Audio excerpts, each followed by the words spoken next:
We liked your opening words. You said, I want to be an effective creator. Is that what you said? Yes. And we think that if you would just use these words instead, it would set you on the right path immediately.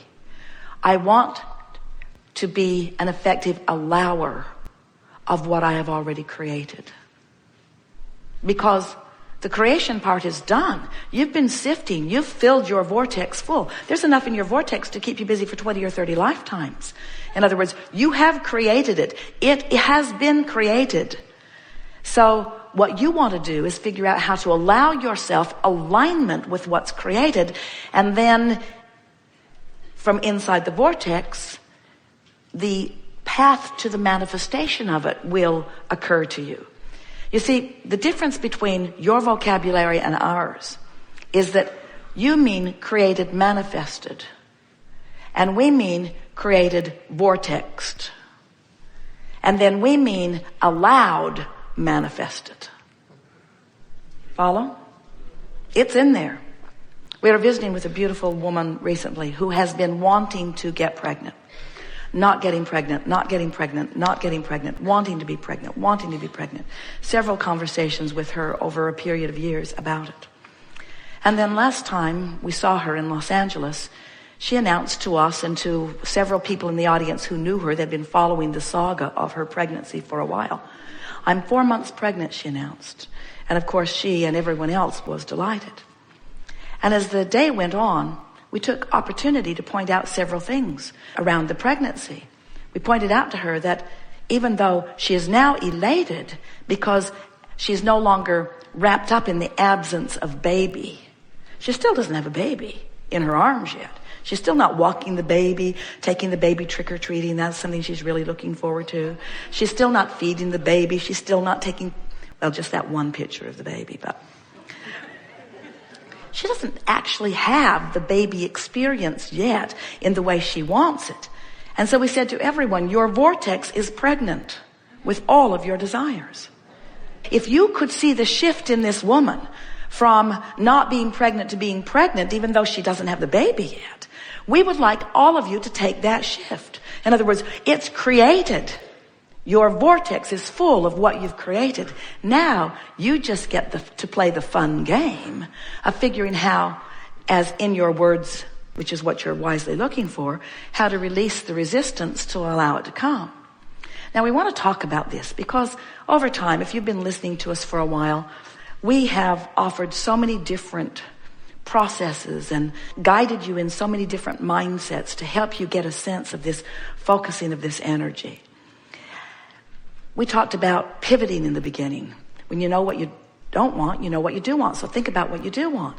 But it's easier said than done, isn't it? Because where you are is where you are. And law of attraction keeps dishing up more thoughts like where you are.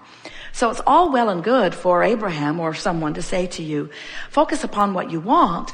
But if what's active in your vibration is the absence of it, then it's not all that easy to focus upon what you want. So then we began talking about just reach for the better feeling thought. Don't try to go all the way home.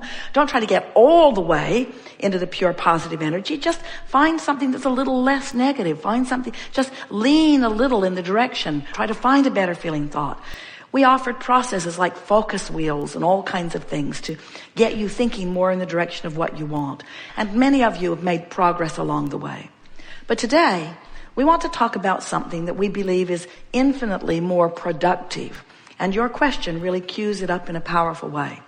Because we know that the most significant thing that you must let go of before you can be the allower of all of the things that you want, you have to let go of your opinion and observation of being without it. In other words, you have to stop feeling not enough relative to the things that you want. And you would stop feeling not enough to the things that are the opposite. You would naturally do it if you could just distract yourself from it. It's not that you have to ferret it out and wrestle it to the ground and kill it. You don't need a search and destroy mission. What you need is a deactivation mission. You need a untangling mission. You need a let loose of it. You need a lightening up mission. You need an ease and flow mission. And so it's the reason that this getting into the vortex guided meditation process was created, because we see that what you are really reaching for is a vibrational shift that you have a hard time accomplishing in the midst of your very busy, very compelling, very real, very observable life. You have to find a way of detaching from it. So we talk about deactivating the thought. Well, that's a very good idea, just really tricky. Because when you say you're going to stop thinking about that thing, you're thinking about that thing that you're going to stop thinking about. I'm not going to think about that thing I'm not going to think about anymore, but you're thinking about that thing you're not going to think about anymore. It's still active in your vibration. And now I'm really irritated with myself that I can't stop thinking about that thing. Don't want to think about that thing. I'm not going to think about that thing. I'm not going to think about that thing. I'm not going to think about that thing. I'm not going to think about that thing. I'm not going to think about that thing. I'm not going to think about that thing. I'm thinking about that thing. Oh, I'm thinking about that thing. So you have to start thinking about another thing. But the tricky thing about thinking about another thing when you don't want to think about that thing is that that thing you don't want to think about is so active in your vibration, law of attraction, saying, here's some more of it, here's some more of it, here's some more of it, here's some more of it. You say, no, get away from me. I don't want to think about you. I don't want to think about you. I don't want to think about you. And then there's more. I don't want to think about you. I don't want to think about you. I don't want to think. Oh, I need a rest. Well, what we are recommending is that you find some time that you can quiet your mind, where you can focus upon something that doesn't require much thought. So Jerry and Esther have gathered together with the help of a wonderful musician who put some really good music together, really strange music that we specifically requested, music that's not like music you usually hear because it doesn't beat the way music is supposed to beat. It's unpredictable. And if you try to sync your breath to it with 1, 2, 3 breaths in, one long breath to 3 counts is a better way of saying it. Esther likes to suck it in, suck it in, suck it in, and get as much in as she can in 3 beats, and then long, slow 5 beats out. Well, it takes a little while to figure that out. Have you been playing with it? And as you figure it out, what happens is you cannot be focused upon something like that and stay actively involved in those things that have been bothering you. So the more often you do that, the more you allow your vortex to train you upward. So what are we really saying? We've been telling you for years that when you think a thought, that then you have an emotional response to the thought that you think. We say to you, when you think a thought, that thought, that active thought, then attracts other thoughts like it. And now you have a more active connection with that thought. We've been telling you that for a long time. And now we're saying to you that if you will find some way of thinking as few thoughts about as few things as possible, by choosing something to think about that you usually don't think about, but something that is completely without resistance, that what will happen is, over time, gradually, not the first day, not the second day, but certainly by the 30th or 40th or 50th day, if you sit for 15 or 20 or 30 minutes in meditation and you have the singular intent of activating your attention to this music and syncing your breath with it,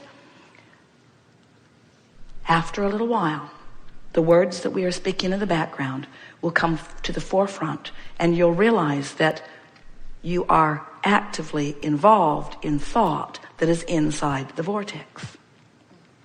You'll find your mind rambling, but it will be on positive things. You see, you don't wrestle the unwanted to the ground. You just leave it behind. You just leave it behind. You let it just fade into the vibrational distance. Every thought that's ever been thought still exists. So we're not going to tell you it's gone forever, because you could talk to an old friend, listen to an old song. You could look through some old photo albums. You could focus it back in, but you won't focus it back in to where it was to begin with letting it go. In other words, it takes a while to let it go, and it would take a while to bring it back. Do you like being deliberate creator? Are you on the verge, or have you moved into the understanding that this is a vibrational universe in which you live? Do you accept that through the directing of your thoughts that you focus the energy, that's how you create? Does it please you to know that knowing what you don't want helps the process? So, does it make you want to be a little more patient with yourself in the interim before things manifest? Are you approaching the willingness to want to go to the vortex for the feeling of it rather than for the manifestation of it? Because once you get there, once you say, my vortex is my objective because there I am whole and therefore feeling good, and then I will focus specifically. Now you are really a powerful, deliberate creator. And here's why. People often think that it is the setting of the goals that is the creative work. Well, the creative work happens when you're in the middle of a relationship that's no fun. That's when you put more fun. The creative work is when you're sifting through what you don't want, knowing what you do want. In other words, the creative work is the sifting, sorting process. That's the creative work. You've done it, you've done it, you've done it, you've done it, you've done it, you've done it. The creative work is there.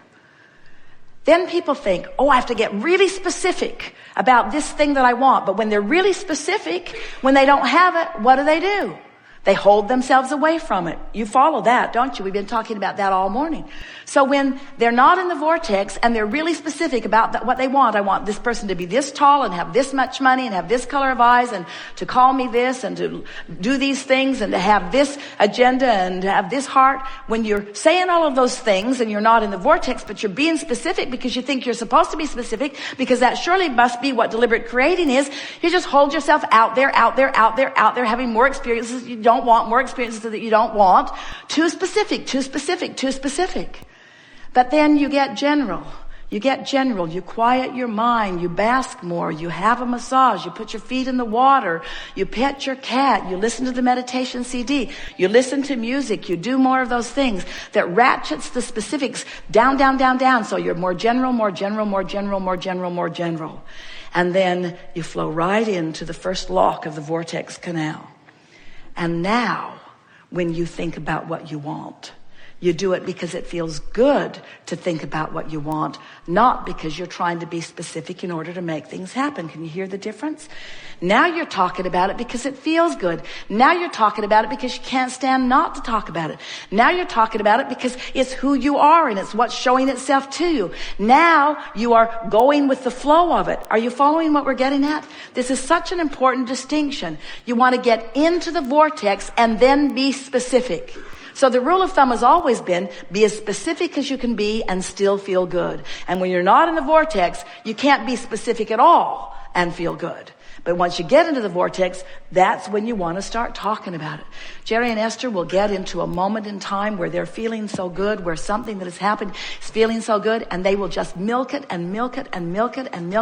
Anybody listening in would think they had lost their minds, because it feels so good to just keep reiterating over and over again how much I love you and how good life is and how fun this is, and wasn't that good, and did you hear what she said, and did you see the look on her face when she said it, and did you see the look in his eyes when he heard it, and did you see how we all laughed when we did it, and do you remember what it was like when we were floating on that river, and do you remember the river guide and how clever he was, and brought us right up to the edge, and I climbed right out on the boat, and the sloth was hanging right down in a branch, and I looked at him and he looked at me, and he moved his head and he moved his arms so slowly as if to say, I love you too. Jerry and Esther have had that conversation 15 or 20 times since they had their up close and personal relationship with the sloth on the Amazon River in Costa Rica. In other words, they just keep milking it. Eric was the man who was driving the boat. He would say, can you see that crocodile? What crocodile? He would put his laser beam on it and he would shine a light right on the eye of the crocodile. And then the crocodile would look at them and they would look at it, and it would look at them and they would look at it. Just milking magnificent moments. You see what we're getting at? Do all of your offering of consistency and of focusing once you're sure you're in the vortex, and watch the power and the leverage of the energy that creates worlds help you manifest anything that you want endlessly, eternally. Good time for a segment of life.